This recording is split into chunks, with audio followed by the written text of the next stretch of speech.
How's it going, guys? Face here. Welcome back to Detail Dive, episode 3. Hopefully we can get more stages covered this episode. On New Year's Eve for me, there's only 3 3/4 hours left, so see, this is the last video of 2018, for me anyway, but for you guys it'll probably be something else. So what we're going to be doing, we're going to be starting with Rainbow Cruise, so let's get right into it. So here's the Rainbow Cruise map, and as it turns out, there's a lot of scenery we don't see. And we can even raise the camera up and look at the other parts of the map. And yeah, it's all rendered, it's just off camera.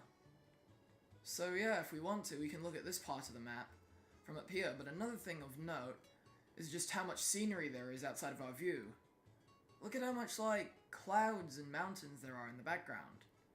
It's just, like, this amount of detail is not worth it, but it's there. The sky doesn't have much clouds above the zone, but underneath we have a lot of scenery too. Now I'm going to cut to when we're up here so I can show you a better view of the whole stage. So we're back, and from up here, you can see all of the stage that's down there. But it seems that the Rainbow Cruise ship isn't quite back yet. So yeah, you can even see small trees that are rendered off in the distance too. And just a lot of views that you'd usually never ever see because the camera faces forward. Now I'm going to see how long it takes for the actual Rainbow Cruise ship to respawn. So it seems to only respawn when it absolutely has to, so the Rainbow Cruise ship doesn't stay rendered the whole time while you're just fighting. It's only when the screen starts to move fully down that it actually respawns. Also, I'm going to quickly check to see if there's anything inside of the ship, what it looks like from the inside. But if I don't, I guess we'll just head to the next map. So here's what the ship looks like from inside the ship. That's an interesting little view, and there seem to be a few things that you'd never really see anyway, that are rendered in. So yeah, let's move on to the next map. Next up we're going to be doing Congo Falls, so let's take a look. So if we go into the Congo Falls view, it seems that there's just, like, not too much stuff you don't see. Although the rocks do go down a lot further than they could go. And there are a few more trees off the camera, although out of all the maps I'd say that this one's probably the least impressive so far for stuff that is off camera. Because a lot of it is just on camera. But then again, I guess it does still look pretty good, I could say, on the actual stage, so again, like, this map is still a really good one in detail. There's just not much you don't see at all times. Like, is there anyone in that shack? You can't really tell because the windows are so blackened. But yeah, this is just like a slow pan of the area. It is fully 3D rendered, which I can appreciate. It is like no sprites in sight. So there is a lot of detail despite being a small area, but this is a lot less of a behemoth to cover than Rainbow Cruise, so let's continue with the next map. Next up we got Jungle Japes. Let's see if anything's different. So here's the Jungle Japes map, and it seems that unlike with the other Donkey Kong one, this one seems to have a lot of stuff that you don't see. It turns out that there's an entire little savanna-like plain going on in the background of the trees. But there is a lot more trees and a lot more background that you usually would never see. Although I can tell that a lot of the grass there is just sprites, but you can see the sun and all that, you can see all sorts to your left and right. The river just goes on and on. So it is like a really nice, like, area. So if we were to go also in here, let's see if we can actually very clearly see who it is. Or can we clip inside? Better yet. We most likely can't clip inside, but we can go under to see what's down here. And there really isn't much down here. No surprise there. If we zoom out, though, can we go under the water? So here's the Jungle Japes river view from under the river. So I didn't know you would be able to do this, but the one thing that this stage doesn't do, which some others do, is that while in Peach's castle, an entire rock formation continued to render underneath the stage, these little poles aren't. Although also, this claptrap is fully rendered too, it's not just a sprite. And it's actually bigger than its assist trophy form, so yeah. Anyways, this was a cool map, although there seems to not even be any ground rendered under the water, but that's fine. So let's move on to the next map. Next is Great Bay, so let's take a look. So here is the Great Bay map. So it seems that to the right there's not too much to see, although there is a full island seemingly just rendered off in the distance. And in front of us there is a small little town with the big moon and the mountains behind it. There is quite a bit that we do see. But what we don't see is this full area. There's an oh, hi Jingle. Hello Jingle. It's Jingle, guys. Best character. But if we look around here, there seems to be a heart container just hidden over there. And there's also a gate. And I also heard that if you go under the water to look at this gate, there's an entire symbol just rendered under there. So that's the pirate symbol, I think. And there's also the ground fully rendered too and textured. There's also that rock. It's not that big, but I'm gonna wait and see if I can see the turtle. So here's the turtle. So let's go into the water to see if it's rendered, and it is. This turtle is fully rendered and it's just sort of chilling. Just look at it. So yeah, we got the Pirate's Bay in one shot with a turtle and Tiki's flame breath. So yeah, this is the Great Bay. It's a pretty good one. So let's continue. Next up we got that enormous temple, so let's do that. So if we zoom out here, we can't even get the full stage in view.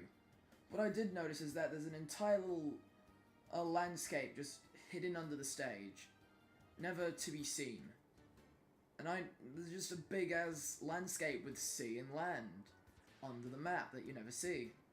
There's also quite a lot of stuff behind the map that you don't see as well, such as that big rock. You don't see that too well, alongside a cathedral, and the rock does jut out for quite a bit too. And if we go onto this side and go down, there's also quite a lot of rendered rock that we would usually never see. There's even bits jutting out that would usually be completely obstructed by the stage. Or almost completely obstructed, I mean. And if we zoom in, it seems to all be pretty well detailed too. Like, yeah, this is another really cinematic and big one, so I certainly like it. So let's continue on to the next map. There's one last view of the place. One last look, because it looks so good. Yes. Next up is the weird Brinstar, so let's take a look. So here is the Brinstar map. If we look around, there is quite a bit of cave that we usually don't see. So, as you can tell, like, the stage even has a shadow on the, like, acid for some reason. And that weird thing in the background does extend up to the roof. There's also a lot of stalagmites that you usually never see. So yeah, it is just completely and fully rendered around the stage. All wrapped around. So, yeah, this is just a quick little view of it. The cave does go on for ages. And if we zoom in into the actual stage, there is quite a bit of detail that we usually sort of overlook. Like, there's all this sort of weird metal bits and whatever this goopy looking thing is. And this stuff. Well, yeah, I'm gonna see if there's any difference when the acid rises. So, here's what the map looks like when the acid's up. It sort of covers that weird thing in the background and makes these little lumps appear on it. There's also these rock things that are still poking out. One thing that I'm interested in, using the camera controls, I'm pretty sure we can zoom out and go under the acid. So this stage certainly looks more interesting when you go under, because the stage still does function properly, because it does actually, like, this is what Brinstar looks like with no acid. The sprites do sort of like trail off, so that they just kind of go away. So, the sprites do trail off, but as for the big structures, rather than just abruptly stopping like the sprites, they sort of fade away. So that's pretty cool. This is Brinstar with no acid. So yeah, what do you guys think? Is this a good map or what? Oh, and also I also broke all of the stuff holding the stage together. So yeah, this is that map. Oh, and Samus's charge is a sprite that follows you about. Who would have thought? Let's continue on with the next map. Next up is Yoshi's Island from Melee. So here's the Super Mario World, the Yoshi's Island world map. So this has not that much hidden off camera. There's just a lot of blue hidden off camera. So other than the clouds that do fly by and they are sprites, there's also bonsai bills and lakitus, and these guys also are sprites. And it seems that this long piece of land does go out for quite a bit, but compared to a lot of the other ones we've seen, this one isn't all spectacular. But I think that if we use this, like, formation, we can probably go into the stage. So let's get a view from inside the stage. So this is what the stage looks like from inside the stage. It is interesting to look at, especially since you can now see that all of the blue mountains in the background just sort of fade. And if we continue to just sort of move around, we can also clip into this part of the land too. And take a look at this structure from this angle. So yeah, these angles are relatively good, I'd say. And funnily enough, the pipe is included in this big thing. Oh wait, no it's not. So if we zoom back or something, so we can see that the pipe doesn't actually have an inside. So yeah, that's interesting. And most of it, all of the trees and stuff in the background are just normal 3D rendered stuff though, rather than the bonsai bill and the lakitu. Well anyways, this map isn't that significant, so let's move on to the next one. Next up we got Yoshis Story. This is the Yoshis Story map, so let's get to zooming out. Oh wait, what is this? Okay, so let me just give me a sec. There we are, so this is how much we can zoom out, but this is all we can see. As it turns out, this stage is a lot more boxed in than I would have thought, as it's literally just a box here. There's also some, a bit of like, the water is layered, but to a point where when you look at it not like this, it can look sort of bad because they don't continuously go on, they just eventually stop. So you can see a very clear gap here. Also, the enemies that appear in the background are sprites, but other than that, it seems to be fully working and 3D rendered. And if we go inside the stage, by the way, with a zoom in, we can see Randall the Cloud. Now, he has some particle effects to signify that he is a cloud, but as for his actual model, you can clearly see that he is still a sprite like in the original.